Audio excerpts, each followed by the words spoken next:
یہ ان دنوں کا ذکر ہے جب میں 11 برس کی تھی اور چھٹی جماعت کی طالبہ تھی۔ سمیرہ مجھ سے 5 برس بڑی تھی۔ ہم گاؤں میں رہائشی پذیر تھے۔ سمیرہ سکول نہیں جاتی تھی۔ اس نے جو کچھ بھی پڑھا گھر میں ہی پڑھا تھا۔ ایک استانی اسے گھر آ کر پڑھا جاتی تھی۔ سمیرہ کا گھر ہمارے مکان سے چند قدم کے فاصلے پر تھا۔ دراصل ایک قدامت پسند گھرانے میں اس کا جنم ہوا تھا۔ اس کے ابا و اجداد اس علاقے کے مالک اور سرپرست رہے تھے۔ یہ متمول لوگ تھے، جدی پشتی امیر تھے۔ اولادوں نے بعد میں جاگیریں فروخت کر کے خود کو ایک علاقے تک محدود کر لیا تھا۔ خان کے گھرانے کی خواتین پردے کی سختی سے پابندی کرتی تھیں۔ وہ دہلیز سے باہر قدم نہیں رکھتی تھیں۔ ان کو اسکول کالج جانے کی بھی اجازت نہیں تھی، جبکہ مرد اعلیٰ تعلیم حاصل کرنے یورپ امریکہ جا سکتے تھے۔ سمیرہ بہت خوبصورت لڑکی تھی۔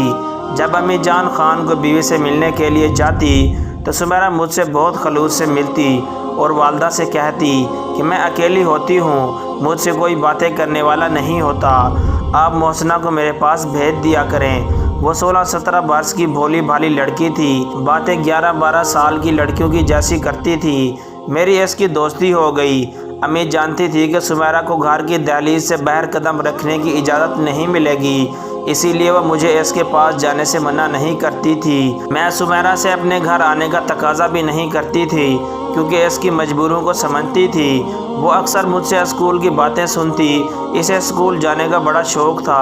سمیرہ کی امی میرا بہت خیال رکھتی تھی۔ میری امی سے دوستی تھی اور یہ بھی معلوم تھا کہ میں ایک اچھی لڑکی ہوں، تاہم وہ بیٹی پر کڑی نگاہ رکھتی تھی۔ میں جاتی تو خوش ہو جاتی، مہربانی سے پیش آتی تھی اور بیٹی کو کہتی میری محسنہ بی بی کی خوب خاطر تواضع کیا کرو، یہ اکلوتی تمہاری سہیلی ہے۔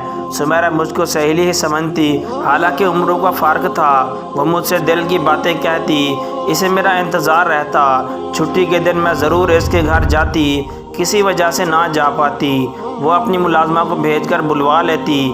ایک روز میں اس سے ملنے گئی تو سمیرہ بے حد خوش تھی۔ اس نے مجھ سے کہا محسنہ جانتی ہو آج میں اتنی خوش کیوں ہوں؟ ہمارے چھوٹے چچا شہر سے لینے آ رہے ہیں، وہاں ان کے بیٹے کی شادی ہے، پہلی بار شہر دیکھوں گی، سوچو نا کتنی خوشی کی بات ہے۔ واقعی اس کے لیے خوشی کی بات تھی، اور ایک بہت بڑی بات تھی کہ وہ پہلی بار گھر کی 4 دیواری سے باہر جا رہی تھی، وہ بھی کسی بڑے شہر میں۔ ان کے چچا جان لندن میں پڑھا تھا، وہ تعلیم حاصل کر کے لوٹے تو کچھ روشن خیال ہوں گے، گاؤں کی بجائے شہر جا بسنے کو ترجیح دی۔ دراصل ان کی دوسری بیوی ایک شہری عورت تھی اور یہ شادی چچا نے اپنی مرضی اور پسند سے کی تھی، جبکہ پہلی بیوی گاؤں میں رہتی تھی۔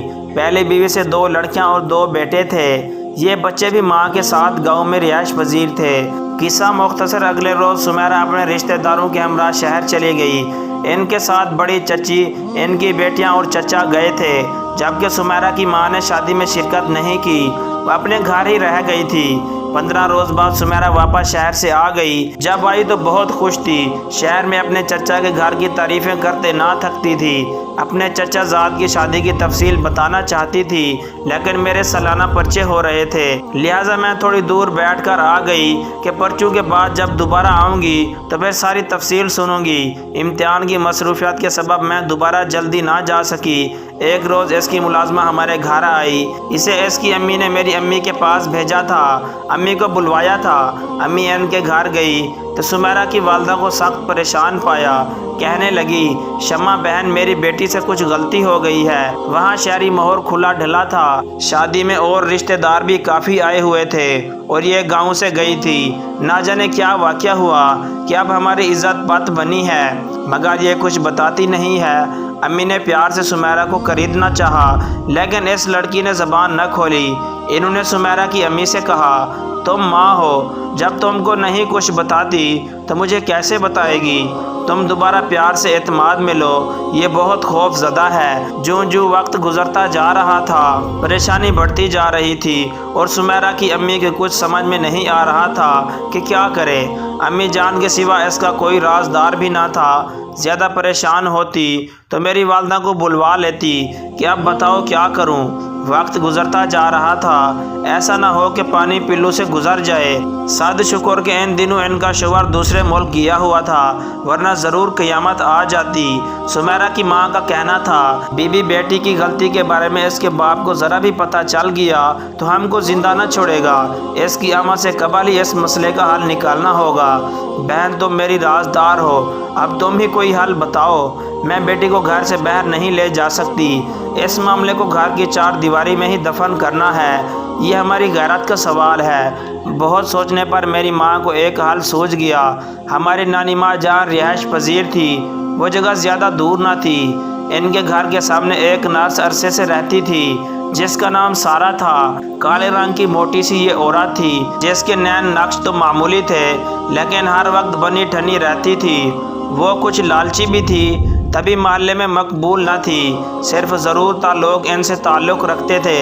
سارہ ایک سرکاری ہسپتال میں ملازمت کرتی تھی، اس کی بھی رات کو ڈیوٹی ہوتی، کبھی دن کی جب فارغ ہوتی۔ محلے کی ضرورت مند عورتیں اس کے پاس بیماری یا تکلیف میں مدد کی طلب ہوتی تو ان سے وہ خاصی رقم بٹور لیتی اور کسی سے ذرا بھر بھی رعایت نہیں کرتی تھی۔ سارہ کی کوئی اولاد نہیں تھی، نہ جانے کیوں پھر وہ اس قدر لالچی تھی۔ والدین بھی نہ تھے، کسی نے بھی اس کے گھر کسی رشتہ دار کو آتے جاتے نہیں دیکھا تھا۔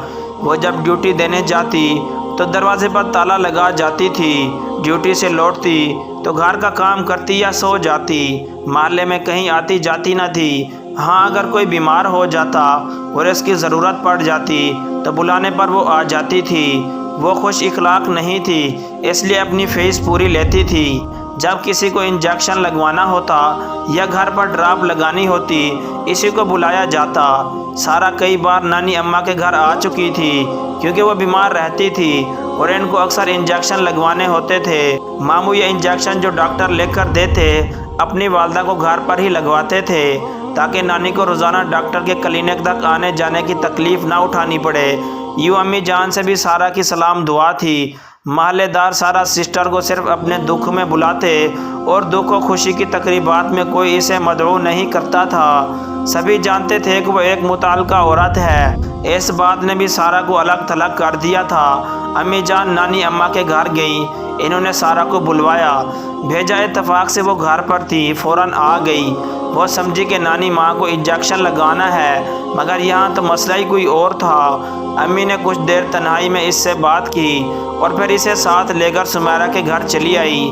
سمیرہ کی ماں نے مسئلہ بتا کر کہا، روپیہ جتنا چاہو گی ملے گا مگر تم کو اپنا منہ بند رکھنا ہوگا اور ہماری عزت بچانی ہوگی، لڑکی گھر سے باہر قدم نہیں نکال سکتی، اس راز کو گھر کی چار دیواری میں ہی دفن کرنا ہے، اب ہماری عزت تمہارے ہاتھ میں ہے۔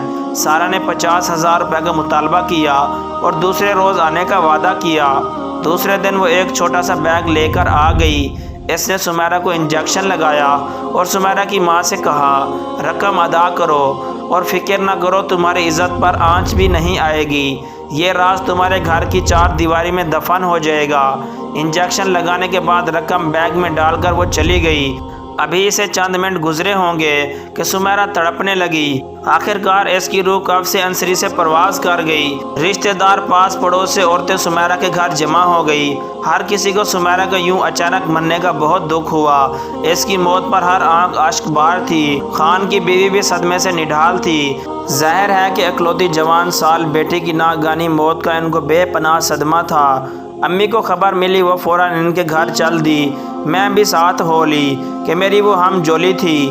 ہم نے آخری دیدار کیا تو دل ڈوب گیا۔ وہ کفن میں لپٹی ہوئی تھی، گہری نیند سو رہی تھی، اس کا چہرہ کفن کے لٹھے کی طرح سفید تھا۔ موت نے اس کے تمام راز اپنے سینے میں چھپا لیے تھے۔ موت کبھی کبھی پریشان لوگوں کی دوست ہو جاتی ہے، ان کی رسوائی کا اپنے وجود میں سمیٹ کر ان کو سکون کی گہری نیند سلا دیتی ہے۔ آج سمیرہ کے لبوں پر کبھی نہ ٹوٹنے والی خاموشی کی مہر تھی۔ اب اس کے گھرانے کی عزت کو کوئی خطرہ نہ تھا، وہ گھر کی چار دیواری میں محفوظ ہو چکی تھی۔ باپ کی آمد کا بھی انتظار نہ کیا گیا، اسے چچاؤں نے حویلی کے اندر بنے ہوئے قبرستان میں دفنا دیا۔ چند دن لوگوں کو اس کی جوان سال موت کا افسوس رہا، سوائے ماں کے جو اب بھی چھپ چھپ کر اسے یاد کر کے روتی تھی۔ سمیرہ کی ماں کے علاوہ اماں اور میں بھی سمیرہ کو کبھی نہ بھلا سکے۔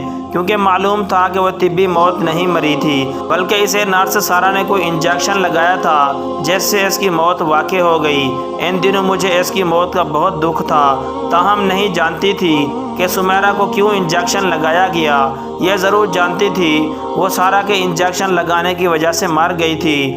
مجھ کو سارا سے وحشت ہو گئی۔ نانی اماں کے گھر وہ نظر آ جاتی تو میں نفرت سے منہ پھیر لیتی۔ میرا بس نہ چلتا کہ ہر ایک کو بتا دیتی کہ اسی عورت نے کوئی انجیکشن لگایا تھا کہ سمیرہ مر گئی۔ اماں نے سختی سے منع کیا تھا کہ کسی سے انجیکشن والی بات مت کہنا، یہ اس گھرانے کی عزت کا سوال ہے۔ بہت عرصے تک مجھے اس معاملے کی سمجھ نہ آئی، یہ عزت کا سوال کیوں ہے جس کی وجہ سے اتنی پیاری اتنی خوبصورت لڑکی جان سے چلی گئی اور سمیرہ کی اماں پھر بھی خاموش رہی۔ وقت گزرتا رہا یہاں تک کہ میں پوری طرح باشعور ہو گئی، زمانے کی اونچ پانچ کو سمجھنے لگی۔ تبھی سمیرہ کی ساری کہانی میرے اندر آ گئی، ساتھ یہ بات بھی معلوم ہوئی کہ عزت کے سوال کا کیا مطلب تھا۔